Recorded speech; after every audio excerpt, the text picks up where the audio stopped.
club. It's fantastic. It's incredible. Watson, my dear fellow. Absolutely fantastic. Oh, what's happened? You look as if you'd seen a ghost. A ghost? Brandy, that's what I need, brandy. Brandy. Yes. Yeah. Oh, thank you. Who struck you? Well, you said it yourself. It was a ghost, and without any previous warning at all, he hit me in the eye. Yeah, wait a minute. Yes, I think you better have another. Well, thank you. And now I'll begin again. Who struck you? Upon my words, Holmes, it was a ghost. The ghost. Huh? Do you have a headache, Watson? It may seem humorous to you, but I mean, look, let me tell you from the beginning. Yes, please do, but start right at the beginning. Right, well, I was on my way back from the club. You see, it was about 8 o'clock. And I got into Spencer Street, and I was just opposite that little tobacconist, you know, makes that Yes, next yes, hill. I know, yes. Go on, Watson. What did you do then? Well, I saw a man in front of me suddenly clutch his chest. He was walking towards you? How do you know? Well, I mean, you said he staggered and clutched his chest. You must have been... Yeah, that's logical. Anyway, yes, well, anyway, I rushed up to him to help him, you see, and he's still able to mumble something about he had a heart, and he lived in 19 Hooper Street, and would I help him get there? There were no other pedestrians? No, the street was completely deserted. Good. Go on. Well, then his landlady let us in, and he was unconscious by that time, so I carried him up to his room, and I laid him out in his bed, and Holmes, he was dead.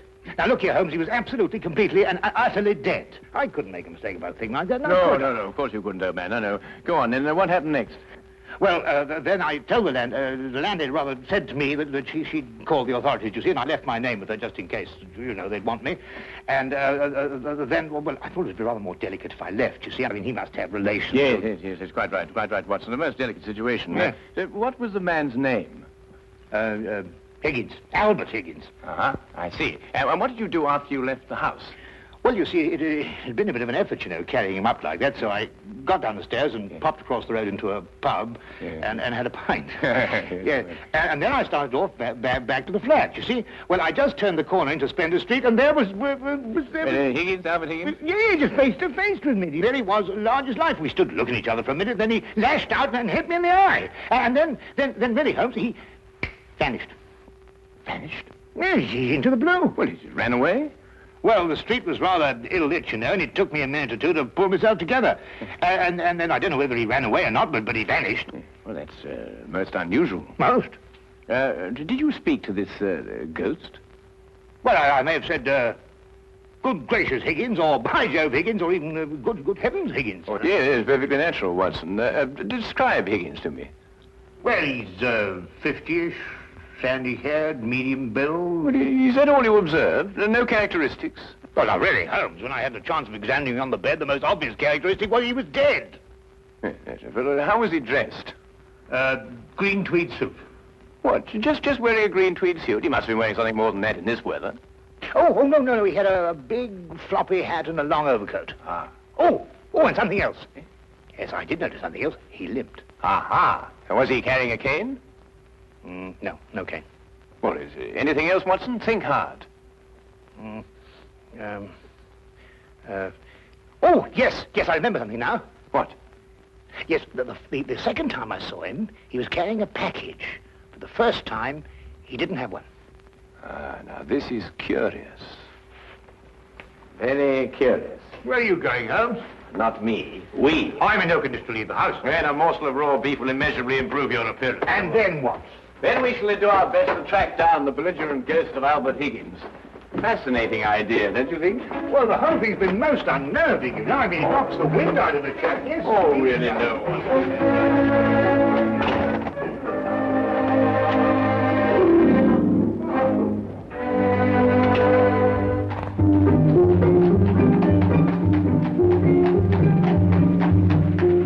Also a rather flamboyant character by the wide, rakish brim.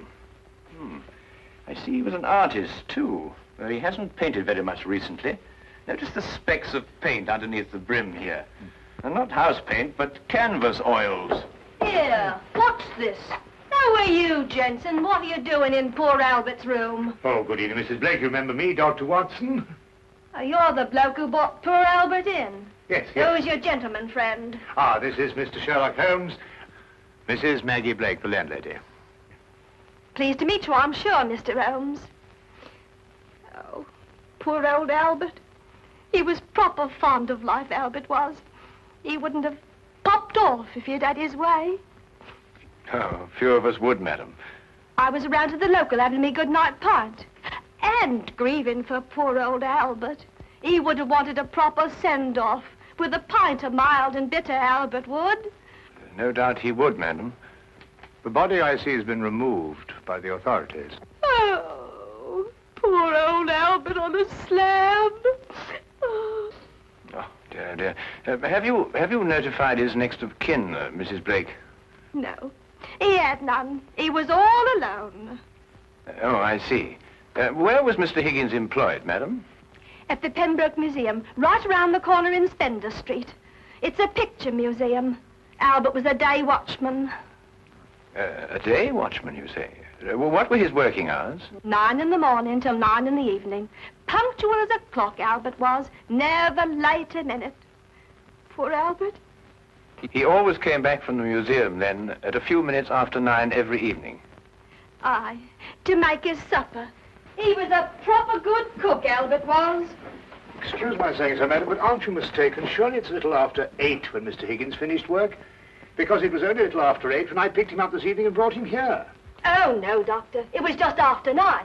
I marked the time because I was waiting for Albert to come back. He'd asked me to get him a cut of beef. He always came back just after 9. He'll never eat that beef now. Poor Albert won't. He'll hit you in the eye. Hmm? Oh, no. I just bumped into a door. Oh, you shouldn't get familiar with the door, if you know what I mean. Well, really, madam. Yes, I think we've found out all we can for the time being, Watson. Thank you, madam. We shan't intrude on your grief any further. Poor old Albert. It really is most embarrassing about this eye, Holmes. Did you hear what she inferred? It's a terrible situation. And she's wrong about the time. It was only a little after 8. And it's only a few minutes' walk to Spender Street. Yes. Time is a curious dimension, Watson. Habit and a preconceived notion can so easily reverse the hands of a clock. And yet the clock is still in perfect working order. Where are we going? To view the mortal remains of poor old Albert Higgins.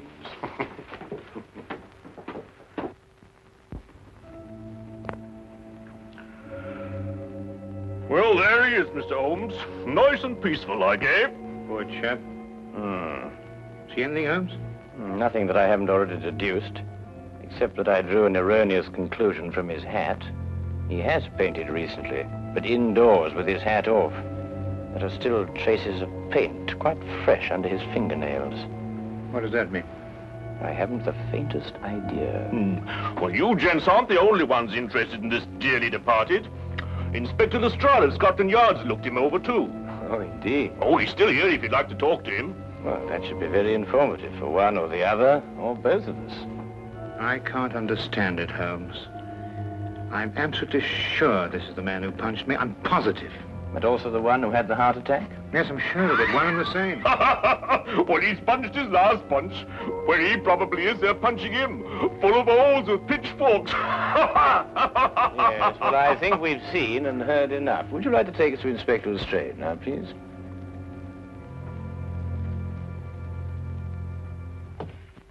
Ah, hello, Inspector. Oh, Mr. Holmes, I'm surprised to see you here.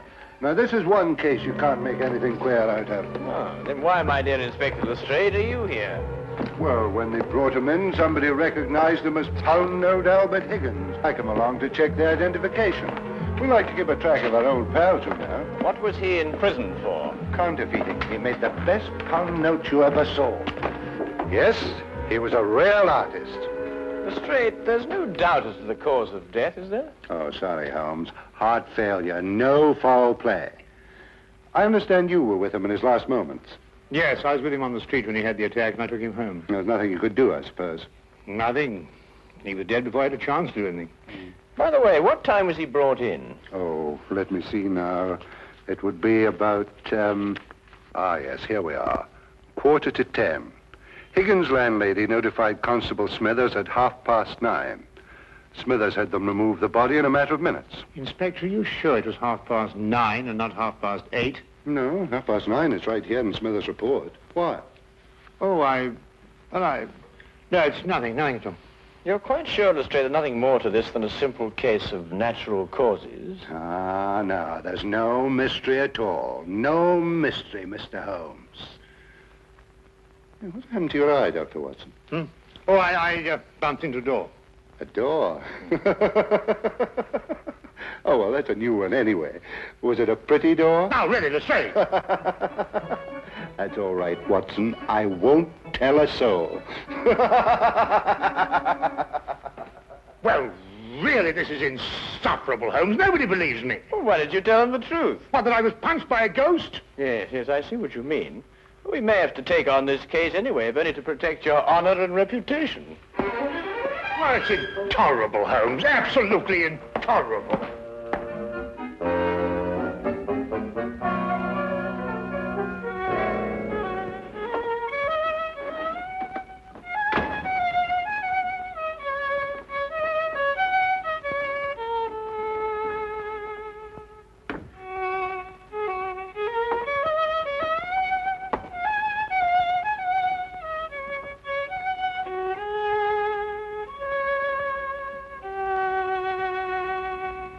Oh, evening, Watson. Anything wrong? No, nothing. Of course not, everything. Oh, you're sure you're not brooding over last night's affair, are you? Of course I'm not. Don't be so ridiculous. Oh, come on, out with it, man. Well, No, there's nothing to come out with. I don't know what you're talking about. Oh, come on, Watson, there's something on your mind. Well, Gosh, you'd never believe it. Nobody'd believe it. Well? Well, I met Albert Higgins in Spender Street again, tonight. And he punched you again? He pulled my nose! Really? Very, very interesting, Watson.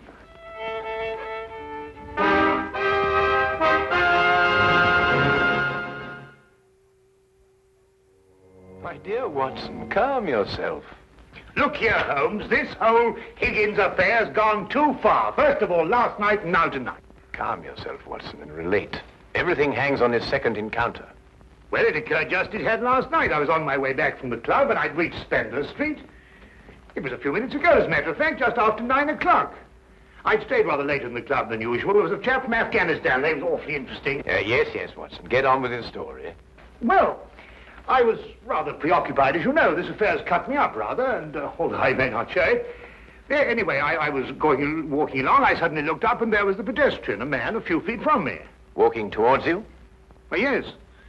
Of course, I didn't recognize him straight away for, you-know-who.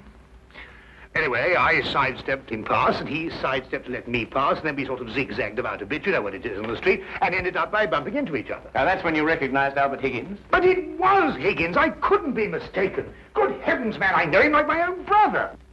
Dressed as he was last night? Exactly. And what did he do then? Well, as I told you, then he put out his hand and he... Well, yes, we'll go into that. And then he was gone, vanished. Capital, Watson, capital. Everything begins to fall into place. Now, there's one more question. Was he carrying a package? Well, yes, he was, just like last time. I say, Holmes, do you believe, What? Supernatural?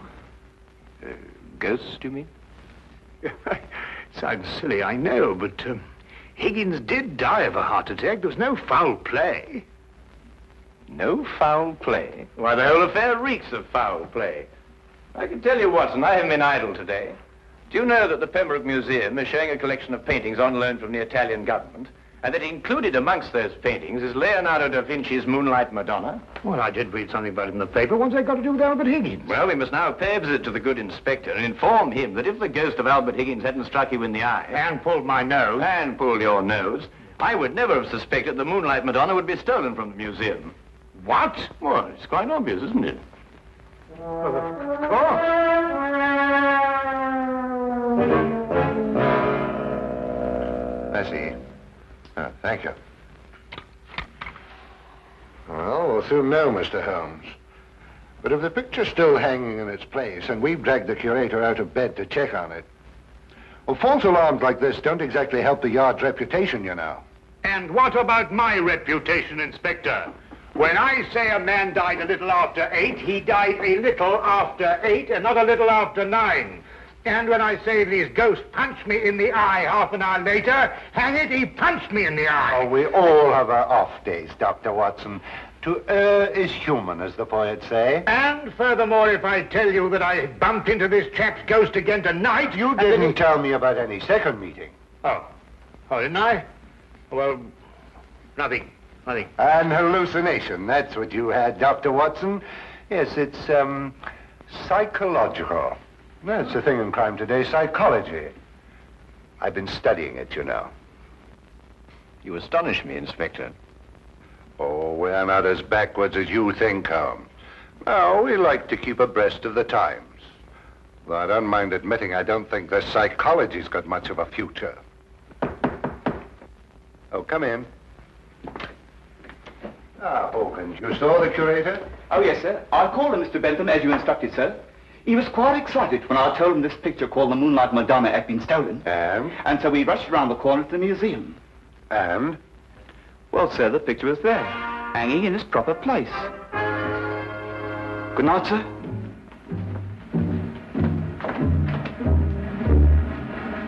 Well, there you are, Holmes. As I said to Dr. Watson, to err is human. Can I give you gentlemen a lift anywhere?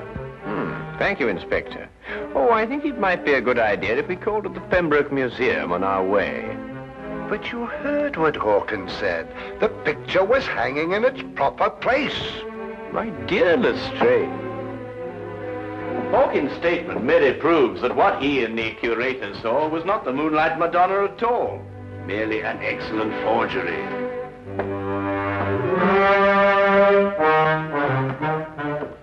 What's he talking about? Art, ghosts, my black eye, and psychology.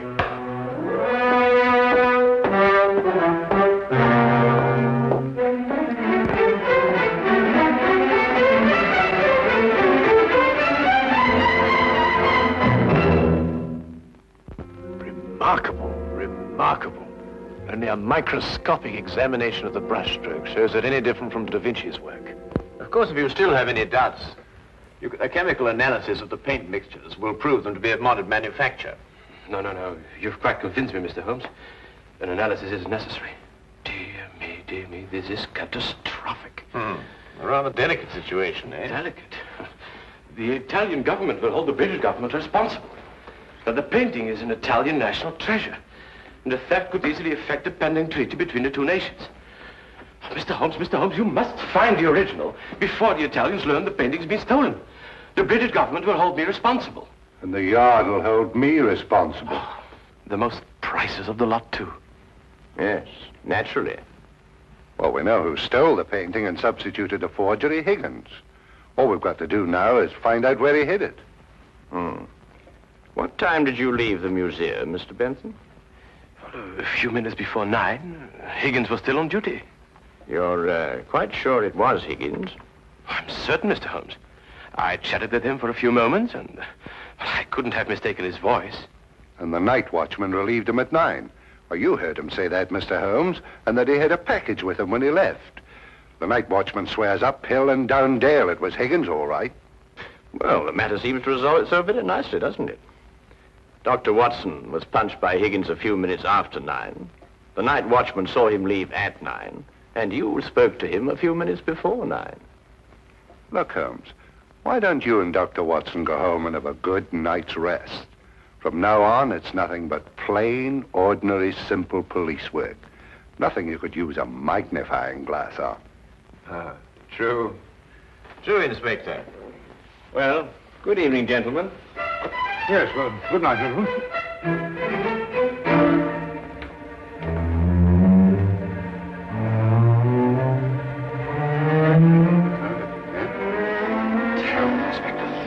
Terrible, Inspector.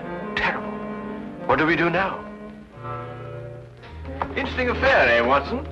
Look, I don't care what anybody says. It was after 8 when Higgins punched me. Well, has it occurred to you that if Higgins didn't punch you, who had the heart attack?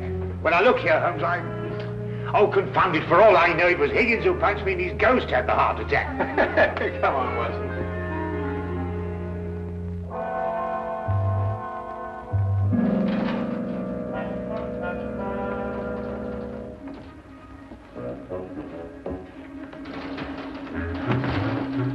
We might have the common decency to tell me what we're breaking into. Shh, whisper. Well, I am whispering. Oh, now, quiet, Watson. Look here, we broke into the rear of the museum because if so, Holmes, really, I don't know what's going to happen to us.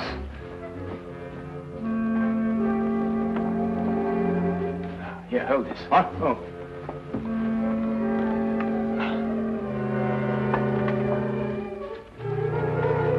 Holmes, this is sheer vandalism. Yes, well, then there must be a bit of a vandal in us all. Holmes, what are you doing? This is wanton destruction. I've never seen anything like this in my life. I forbid you to. I didn't know this side to your character, Holmes. I'm shocked. Ah, just as I thought. Look, Watson. Good heavens, the Moonlight Madonna. Yes, ingenious, isn't it? And yet, what could be simpler than to attach it to the back of an old Nubber painting? How on earth did you work that out? Well, I just asked myself where I would hide a stolen canvas. Holmes, have you gone mad? No. We're just to wait events. I don't think we should have to wait very long. Mr. Holmes? Dr. Watson? What's the meaning of this? Watson, I believe you've already met Mr. Bentham in his capacity as curator of the Pembroke Museum. Allow me to present him to you now as the picture thief. Charmed, Dr. Watson. Oh, delighted. What is this? So you discovered my little hiding place, Mr. Holmes. I'm curious. How did you know it was I and not the late lamented Higgins? Yes, I believe Dr. Watson's story from the first. If Higgins died at a little after 8, it must have been someone else who struck him a little after 9. But it was Higgins who punched me home. No, Watson. It was a limp, a wide, floppy hat, and an exceedingly long overcoat that punched you, seen in a dimly lit street. A psychological misidentification, as the good inspector would call it. The night watchman was also a victim of the same illusion. And what about the landlady? How much did you have to pay her to set back the time of death by an hour, Mr. Bentham? Oh, not much, Mr. Holmes. How did you know it was me? Dr. Watson and the night watchman both identified the 9 o'clock Higgins visually at a distance. Only you pretended to have spoken to him. This meant that either you were lying or Dr. Watson was punched in the eye by a ghost. I believe the simple explanation. You almost make me feel transparent, Mr. Holmes. To anyone who viewed the facts objectively, you were. It's a pity that one crime has to lead to another. Yes, and I think it's a great pity, Holmes, that you broke that vase. Oh, yes. But it's only an imitation. Nonsense, you can't tell me that sort of work like this is an imitation. Perhaps the pieces can be... Well done, Watson, well done. You know, Holmes, you don't have to invite him here to catch us. You put us in rather an awkward position. Oh, my dear fellow, I have sublime confidence in your ability to extricate us from any predicament in which my rashness may place us. Might I suggest that you now fetch the good inspector? Yeah, here you are. Yeah. Excuse me. I say, Holmes, Bentham punched me in the eye. Who was it tweaked my nose? Well, my dear old chap, it was absolutely imperative that I make certain that the limp, the hat, and the coat were really capable of fooling you. You? Yes, I regret to say I not only tweaked your nose, but I also pulled your leg. Oh! Why,